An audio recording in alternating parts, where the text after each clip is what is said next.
Welcome to RS study. আজি আমি class 10 ত্ৰিকোণমিতিৰ পৰিচয় লেচনৰ এই অনুশীলনী 8.2 অংককেইটা কৰিম। 1 নম্বৰ প্ৰশ্নত তলত দিয়াবিলাকৰ মান উলিওৱা। sin 60 degree into cos 30 degree plus sin 30 degree into cos 60 degree. ইয়াত মান কেইটা বহাই দিয়া। sin 60 ডিগ্ৰীৰ মান আছিলে √3/2 ইনটু cos 30 ডিগ্ৰীৰ মান √3/2 প্লাছ আছে প্লাছ দিলোঁ। sin 30 ডিগ্ৰীৰ মান কিমান আছিলে 1/2 ইনটু cos 60 ডিগ্ৰীৰ মান 1/2। এতিয়া আমি পূৰণৰ সময়ত তলৰটো মানে হৰৰ লগত পূৰণ, লবৰ লগত পূৰণ কৰি দিওঁ। 2 2 গুণ 4 √3 ইনটু √3 ইকুৱেল √9। √9ক আমি 3 বুলি লিখিব পাৰোঁ প্লাছ 2 2 গুণ 4 1 1 গুণ 1। এতিয়া তুমি লসাগু ইয়াত 4 আছেনে?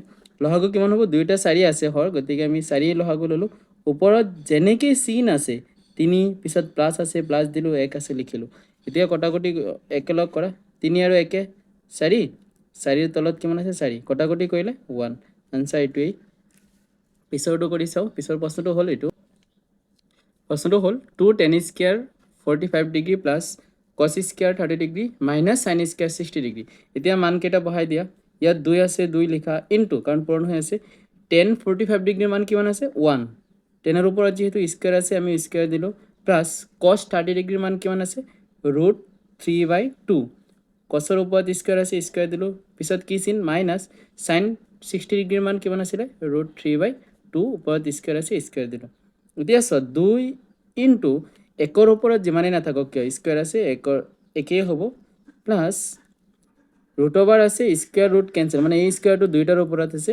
3ৰ ওপৰত স্কোৱাৰ আৰু ৰুট কেঞ্চেল হৈ গ'ল, থাকিব 3। 2ৰ ওপৰত স্কোৱাৰ হ'লে হ'ব 4। যিটো চিন আছে এইটো দিয়া, মাইনাছ চিন আছে। সেম 3ৰ ওপৰত স্কোৱাৰ হ'লে থাকিব 3, 2ৰ ওপৰত স্কোৱাৰ হ'লে থাকিব 4। ছয় এইটো √3/4ৰ আগত মাইনাছ চিন, এইটো 3/4ৰ আগত প্লাছ চিন। কটাকটি কৰি দিয়া, থাকিব কিমান 2 ৰ 1 গুণ 2 হৈ গ'ল। পিছৰটো চাওঁ। প্ৰশ্নটো হ'ল cos 45 degree divided by sec 30 degree plus cosec 30 degree. আমি মানকেইটা আকৌ বহাই দিওঁ। cos 45 ডিগ্ৰীৰ মান কিমান আছিলে 1/√2 লিখি দিলোঁ। sec 30 ডিগ্ৰীৰ মান কিমান আছিলে 2/√3, প্লাছ চিন আছে প্লাছ দিলোঁ। cosec 30 ডিগ্ৰীৰ মান আছে 2। এতিয়া তলৰটো আমি লসাগু লৈ লওঁ। ওপৰটো যেনেকৈ আছে তেনেকৈ লিখি দিলোঁ 1/√2 ডিভাইডেড বাই 2√3। ইয়াৰ লসাগু, ইয়াৰ তলত এটা 1 আছে, গতিকে 1 আৰু √3 লসাগু হ'ব √3।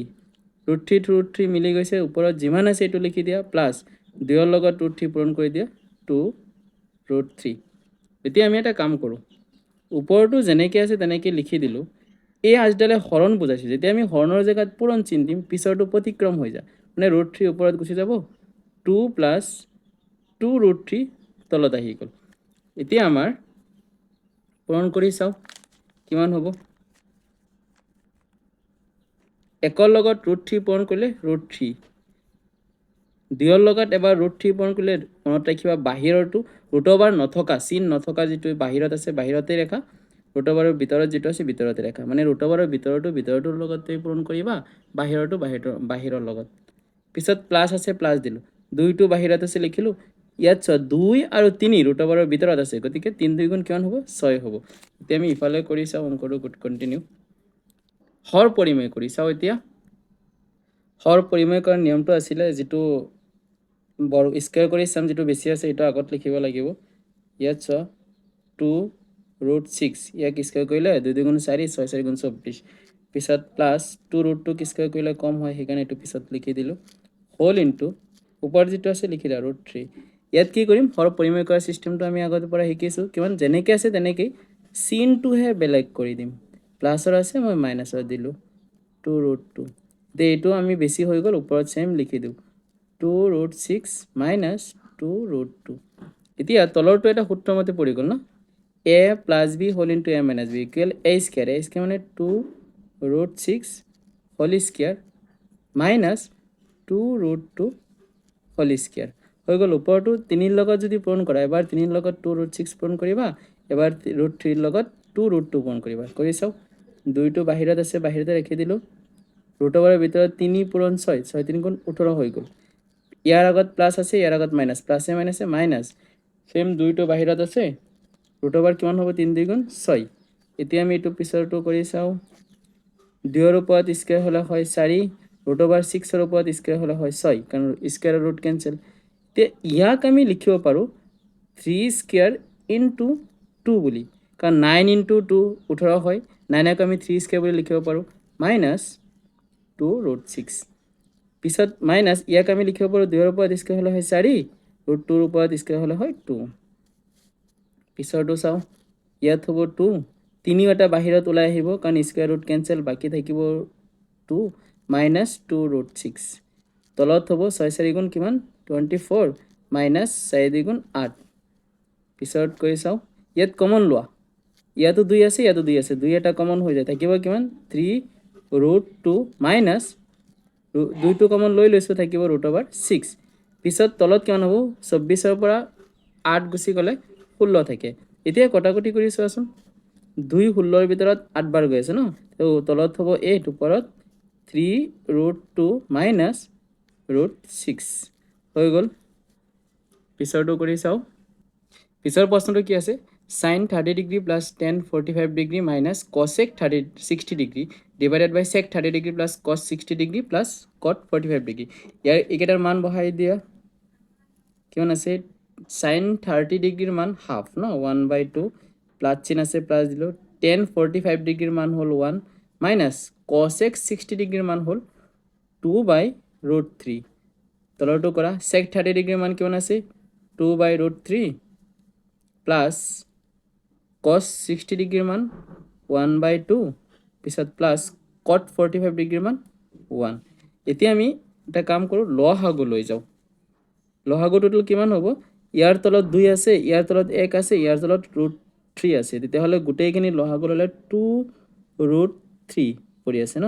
এতিয়া এটা কাম কৰা ইয়াৰ তলত 2 আছে ইয়াৰ পৰা 2 বাদ দিয়া বাকি যিমানখিনি আছে গোটেইখিনি গৈ ওপৰটোৰ লগত পূৰণ কৰা কিমান হ'ব √3 গুণ √3 প্লাছ 1 আছিলে 1 ইয়াত আছেই 1ৰ লগত গোটেইখিনি পূৰণ কৰি দিবা 2√3 পিছত কি চিন মাইনাছ ইয়াৰ তলত আছে √3 ন √3 বাদ দিয়া আছে কিমান বাকি 2 2ৰ লগত এই 2 পূৰণ কৰা 2 2 গুণ 4 সেম লসাগু তলত কিমান হ'ব √3 2 আৰু 1 তেতিয়াহ'লে 2√3 লসাগু আগৰ নিচিনাই কৰা ইয়াৰ ওপৰত 2 তলত √3 আছে √3 বাদ দিয়া 2 আছে 2টো গৈ ওপৰটোৰ লগত পূৰণ কৰা 2 2 গুণ 4 পিছত প্লাছ 2 আছে 2 বাদ দিয়া √3 আছে √3 গুণ √3 প্লাছ 1ৰ লগততো সেইটোৱে 2√3 ইয়াত চ তলত 2√3 আছে ইয়াতো তলত √3 আছে কেনসেল কৰিব পাৰোঁ এতিয়া ওপৰত আছে কিমান √3 প্লাছ 2√3 মাইনাছ 4 তলত কিমান আছে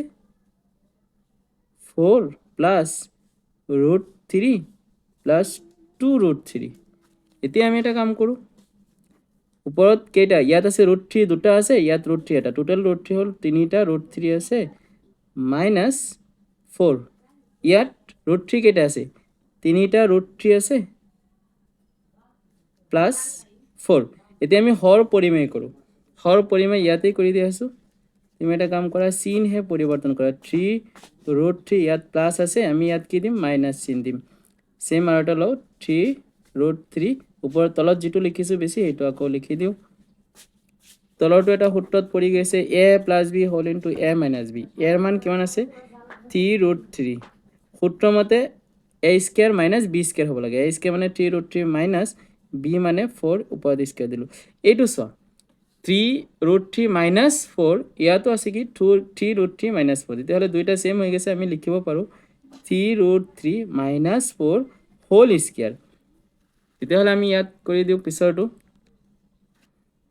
ইয়াত হ'ব 3ৰ ওপৰত স্কয়াৰ হ'লে হয় 9 √3 ওপৰত স্কয়াৰ হ'লে হয় 3 মাইনাছ 4ৰ ওপৰত স্কয়াৰ হ'লে হয় 16 ইয়াত a - b whole square a - b whole square সূত্ৰটো কি আছিল a² minus 2ab plus b² এটা আমি ভাঙি দিম এইটো মতে তো লিখি দিওঁ a² মানে কিমান হ'ব 3√3 whole square minus 2 into 3√3 into b মানে কিমান 4 প্লাছ 4 স্কয়াৰ তে আমি ভাঙি দিওঁ তলত পূৰণ কৰা 9 3 গুণ কিমান 27 মাইনাছ 16 ইয়াত হ'ব 3√3 আগৰটো নিচিনা হ'ব ন 3√3 হোল স্কয়াৰ মানে হ'ল এবাৰতে লিখিছোঁ 27 মাইনাছ ইয়াৰ বাহিৰত কি আছে চোৱা 3 2 গুণ 6 6 4 গুণ 24 ইয়াৰ 24√3 প্লাছ 4ৰ ওপৰত স্কুৱেৰ হ'লে 16 ইয়াত চোৱা 27ৰ পৰা 16 গুচি গ'লে থাকিব 11 ওপৰত চোৱা 27 আৰু ইয়াত 16 এই দুইটাৰ লগত ৰুট নাই